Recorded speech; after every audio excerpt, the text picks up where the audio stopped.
New Age spirituality has become very popular over the past few decades. New Age is a term applied to a range of spiritual or religious beliefs and practices that grew rapidly in the Western world during the 1970s. Spirituality itself is hard to define because it has different meanings, and New Age spirituality is also pretty broad, but what's common in it nowadays is things like the law of attraction, manifestation, mindfulness, meditation, yoga, good vibes, bad vibes, intuition, oneness, crystals, etc. I was into a lot of New Age things a couple years ago and still am a little bit, and I definitely have benefited from most of those things and think there's a lot of New Agey things that can be very helpful and valuable in life. But I also think there's a lot of problems within the common topics of New Age spirituality and with influencers who talk about it. So many that I decided to make this video into two different parts. So in this one, I'm just going to talk about general problems with New Age spirituality. And then in the second one, I'm going to talk about problems that have to do more with like influencers and online promotion of it. So if I don't mention something in this video, don't comment like, oh my gosh, I can't believe you didn't talk about this, because I might in part 2. Also, thanks to everyone who shared their opinions and experiences with New Age spirituality in my community post. Some of the things that I'm going to be talking about I got from other people's suggestions, and they were things that I had never known about or thought about really, so thank you for that. And then just lastly, a quick disclaimer, I am not claiming or trying to imply that I think any of these things are completely bad. I think there's good and bad, there's nuance to most things, and so I'm just pointing out the negative aspects. The positive ones have already been talked about plenty enough. Like, I'm not against positive thinking, but I don't think it's as black and white as just like negative thinking bad, positive thinking good. And so that leads me into number 1. Suppression of negative feelings, spiritual bypassing, and denial of suffering. I feel like more people are realizing that it's not good to suppress negative emotions and only focus on positive ones. I could be wrong, because I feel like that's really popular in the kind of law of attraction community, which I've never been into. But I feel like it was a bigger problem a couple years ago. Now people are realizing like, hey, it's probably good to feel your feelings and not just like try to be positive 24/7 or even think that that's possible, because for most people, I don't think it is personally, and I'm not a psychologist or a therapist, but I'm sure most would agree that it is not healthy to suppress negative emotions, sadness, anger, guilt, grief, those kinds of things. You're not going to benefit long term from just trying to like push them away every time they come up, and just think about something you're grateful for. Gratitude is great, but maybe not every single second of the day. You gotta get your emotions out in a healthy way, try to understand where they're coming from, what's causing them, not just labeling them as bad and moving on. And that's kind of an aspect of spiritual bypassing, which is a tendency to use spiritual ideas and practices to sidestep or avoid facing unresolved emotional issues, psychological wounds, and unfinished developmental tasks. This isn't something I've looked into or researched very much, so I'm not gonna like go into detail about it, because I still have a lot to learn about it. But the suppression of negative feelings is definitely an aspect of that, and I think it's really, really important to realize, like, if you're using spirituality as an excuse to do things that maybe aren't very beneficial, and really try to look at like the things that you're doing related to your spirituality, and try to really think about if they're really beneficial short-term and long-term. Because I understand where people are coming from regarding like positive thinking.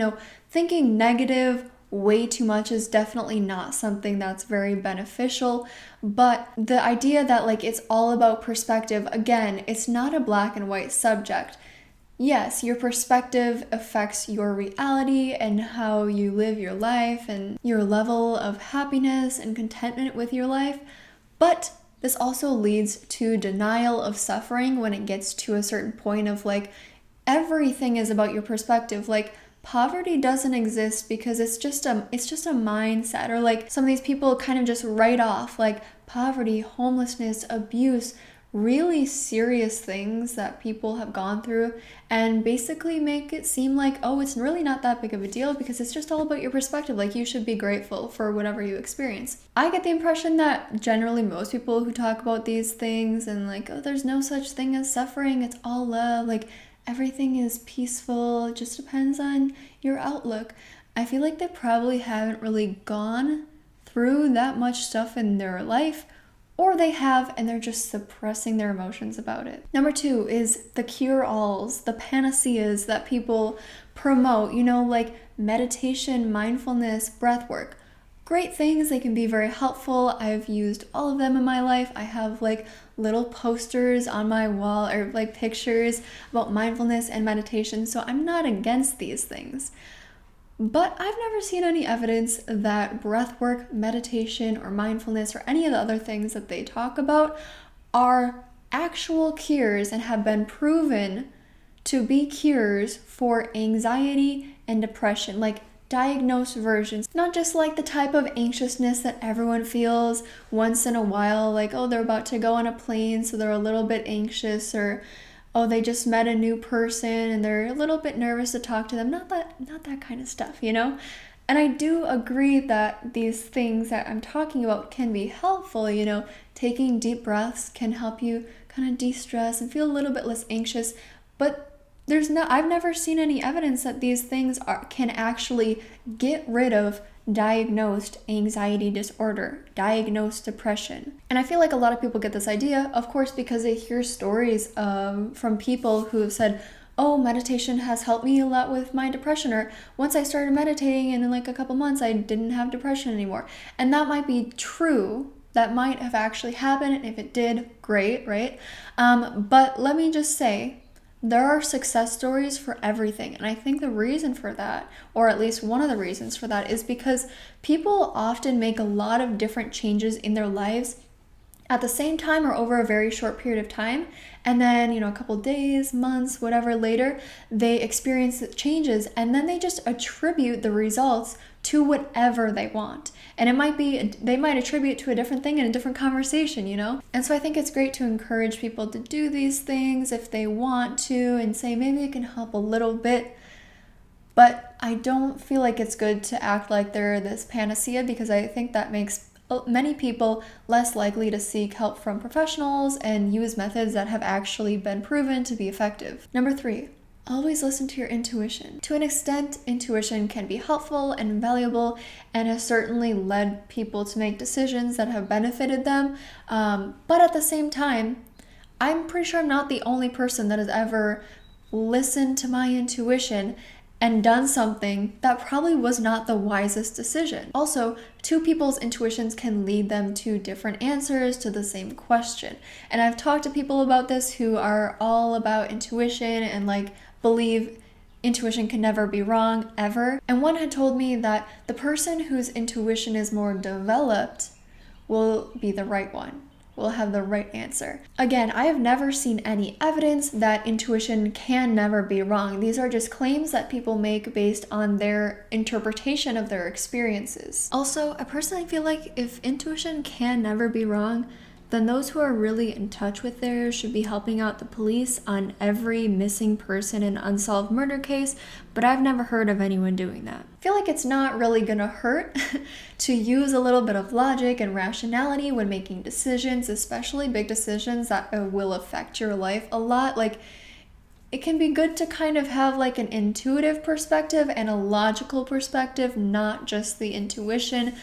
Because I feel like if you think about things a little bit more, you're more likely to make a wiser decision rather than just getting a feeling and going with it without giving it a second thought. Number 4 is law of attraction victim blaming. So the law of attraction basically, in essence, in a very shortened version, teaches that you control your reality, which to an extent, again, I feel like so many things in spirituality are like black and white. There's no nuance, there's no in between, there's no realizing that, okay, too much of anything is not good. But anyways, basically, everything is your fault. Now, not everyone who believes in the law of attraction or uses it believes in it in this way, but there are a lot of people, and especially kind of the top teachers of it, there's a lot of them who think that every aspect of your life, every problem or negative thing in your life is your fault. It's because of you, it's because of your mindset. So if you grew up not having enough food to eat, that was your fault. If you have been abused that's your fault because you attracted that into your life. And so that makes me wonder, like, do these kind of people believe that serial killers should not go to prison or are not responsible for the murders that they committed because it was actually the victim's fault that they were murdered because they attracted that into their life? Like, I wonder if people think that. Sure, there's someone out there. If you want to believe in the law of attraction, like, that's cool, that's great. I personally don't believe in the magical aspect of it. That's like, your thoughts can create your reality with no action taken at all, because I did a deep dive video on this from a couple months ago. I'll link that. And I found no evidence to support that. And so because this is not supported by any evidence, I think it's just so insensitive and disgusting and harmful that anyone would promote this. And of course, the people who promote it, they believe in it. They believe that they're helping, but it's like, wow. The victim blaming is just like unreal. So just know that if you've ever experienced something like really bad happen to you, like, you know, your town got wiped out by a hurricane, that was not your fault, okay? Number 5 kind of goes along with the law of attraction, and it's something that I didn't realize until I was like thinking of things for this video. But I realized that like manifestation is so self-serving. Every time you see a video online or just people talking about manifestation, are they ever talking about manifesting an end to poverty, homelessness, global warming? No, they're talking about manifesting money, a boyfriend or girlfriend, a better body, an amazing luxurious house or apartment, a new car. It's like it only works for selfish reasons. Like you can only apply it to yourself. Because I'm not saying that no one has ever tried to manifest related to like homelessness or poverty problems. But clearly if they are, it's not working, right? We still have those problems. But that makes me feel like, okay, if manifestation works, you know, there's tons of people who claim that they've used manifestation in their lives to get whatever they want. So why are they not all realizing like, wow, this is an amazing tool. Let me, instead of using it to get a 6-figure income, let's all come together and try to end poverty, or at least kind of make it a little bit better, you know? I don't understand why that's not happening. I don't understand why somebody can't take the time that they're using to manifest more followers on social media and use it to manifest, you know, meals for a couple families who can't afford to really buy that much food. Number 6 is the overwhelming amount of pseudoscience and conspiracies. A conspiracy theory is fun from time to time, in my opinion. There's definitely ones that I enjoy looking into, not necessarily basing my entire identity or life path on, but they're kind of fun, right? But it's like people in New Age spirituality take it to a whole nother level. There's a conspiracy for everything to explain everything that they believe. Why isn't everyone as woke as them? Well, it's because they're drinking water and using toothpaste that has been fluoridated by the government because they don't want us to become spiritually awakened, because then we'd be able to question them, which they don't want. Duh. And so when we drink this fluoridated water and use this toothpaste, it calcifies our pineal gland, which makes us unable to think for ourselves. And so they'll use scientific terms like pineal gland, which is an actual part of the brain, but I guarantee you none of them know anything about brains, how brains function, the different aspects of the brain, nothing related to neurology at all. But when they use the scientific terms, it makes it sound kind of more plausible. And they also do this with other things like frequencies and vibrations and quantum stuff. Quantum stuff is an explanation for anything that cannot be explained. Like I talked about this in my astrology video, but there are people who claim that quantum mechanics has proven that life exists after death. And people will believe that because the average person, myself included, knows nothing about quantum mechanics. And even if I spent the next year learning about it, I'd still not know anything about it. You know, it's a complex subject. And so when they use these complex subjects, that people who are actually knowledgeable about them, you know, they've gone to college, they've been there for what, like 6-8 years, they know what they're talking about. And so it's usually the, you know, the scientists, the doctors, the professionals in the fields that do not agree with these things, and it's just like the regular people, you and me, who are more likely to believe them because we're not very knowledgeable on the subjects and therefore aren't really able to pick out flaws and just completely false things as easily. People also do this with the law of attraction and say like, it's the law of attraction. It's a law. It's a literal law of nature. There are people that think that the law of attraction is a law of nature. Google laws of nature and you will not find law of attraction in that list, because people just say that because they want it to be true. It's not true from a scientific standpoint. So then they'll use like frequencies and vibrations. Everything that's good is high vibe. Everything that's bad is low vibe. I don't think they personally know anything about vibrations. I don't know anything about vibrations. These are the same people who call magic mushrooms sacred plant medicine, even though mushrooms are not a plant.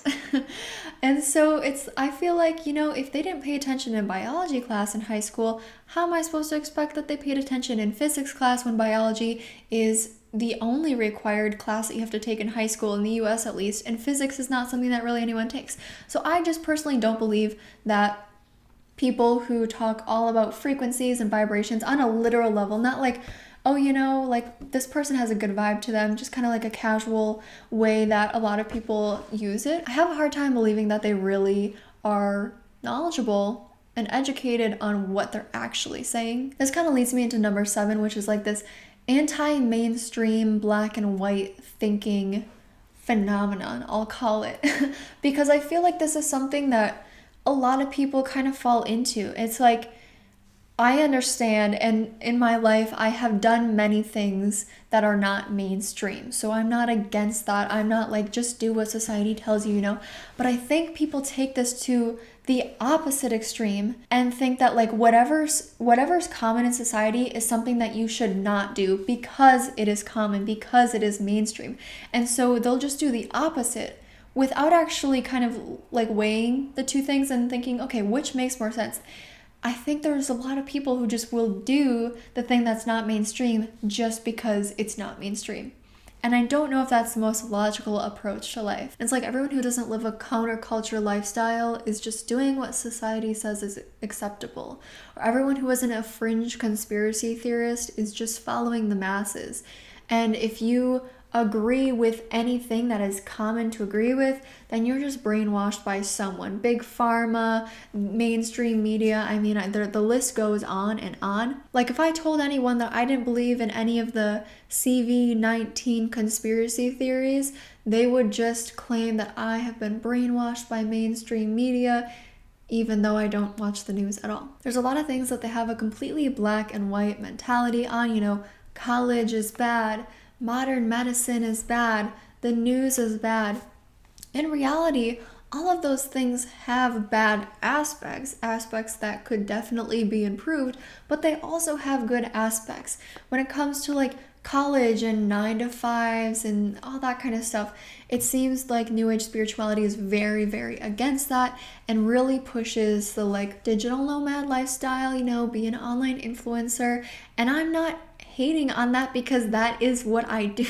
But it's like demonizing something that is completely necessary to our society that we live in just doesn't make a whole lot of sense. There are so many jobs that really need college. If I break my leg, I don't want to go to a doctor who hasn't been to college. They also act like anyone who does go to college or works a job that you have to leave your house for, a 9-to-5, a corporate job, it's just a horrible decision. And anyone who is in college or is working a regular job must just live the most pathetic, unhappy life ever. They fail to see that different people have different interests and different wants in their lives.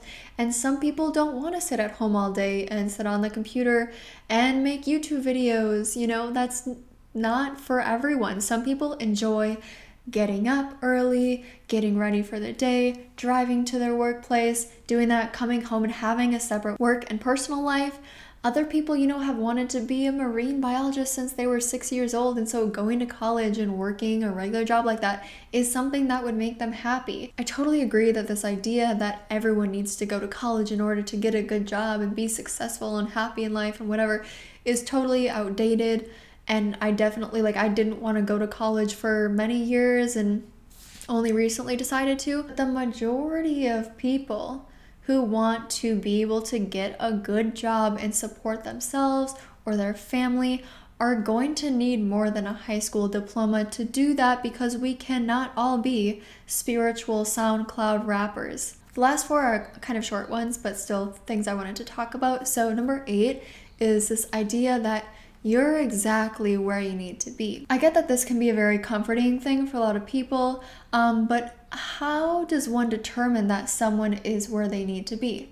You know, what would it look like if someone were not where they needed to be? Are children with terminal illnesses exactly where they need to be? Are homeless people exactly where they need to be? Like, need to be for what? At the end of the day, I'm just not really sure how anyone ever determined this or what the evidence would be for this.